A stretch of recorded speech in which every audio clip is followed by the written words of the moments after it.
An elderly lady accidentally got burned by coffee at McDonald's, and as a result, she took McDonald's to court and actually received millions in compensation. This is the famous McDonald's hot coffee case in the United States. However, as this story has been retold over and over, many important details have been lost. Today, let's take a look at what really happened at the time and whether it was really that easy to get millions in compensation. This incident happened on February 27, 1992, when 79-year-old Stella and her grandson went to a McDonald's drive-thru to buy breakfast and a cup of coffee.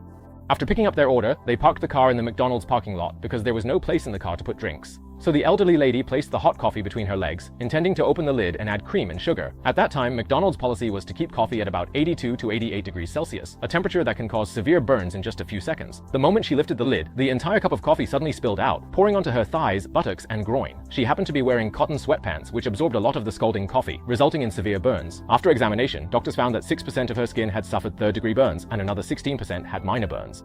She underwent skin graft surgery and then spent a long time recovering. Initially, she only hoped that McDonald's would compensate her about $20,000 to cover her medical expenses and losses. However, McDonald's was only willing to offer her $800. Naturally, the elderly lady was very unhappy about this, so she decided to take McDonald's to court. In court, her lawyer presented several important arguments. First, McDonald's coffee was too hot, much more dangerous than most people would expect. Second, in the 10 years prior to the elderly lady's injury, McDonald's had actually received nearly 700 complaints from customers who had been burned. This showed that they had long been aware of the risks but had never made any changes. Third, although the coffee cup had a warning label saying, "Caution, hot," the warning was too generic and did not actually inform customers just how hot the coffee was or how severe the consequences could be. The fourth point was that the elderly lady did act somewhat unsafely, such as by holding the coffee cup between her legs, but at the time she was not driving, she was parked when she handled the coffee. After hearing the evidence, the jury decided that McDonald's should bear 80% of the responsibility, while the elderly lady herself should bear 20%. Originally, they awarded the elderly lady $200,000 in compensation, but because she was partially responsible, it was reduced to $160,000.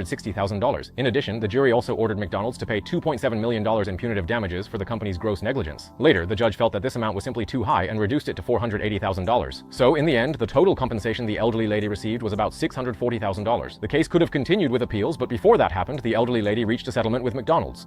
That means they settled privately and didn't go to court anymore. So in the end, the exact amount of compensation the elderly lady received was never made public. This case has since become a classic example discussed in American tort law. Many people use this case as a symbol of frivolous lawsuits, believing that Americans are especially litigious. However, many details have actually been simplified and distorted in the retelling. Many media outlets simply said, "Oh, the elderly lady spilled a cup of coffee and then sued and won millions," but they ignored her severe burns and McDonald's high temperature standards.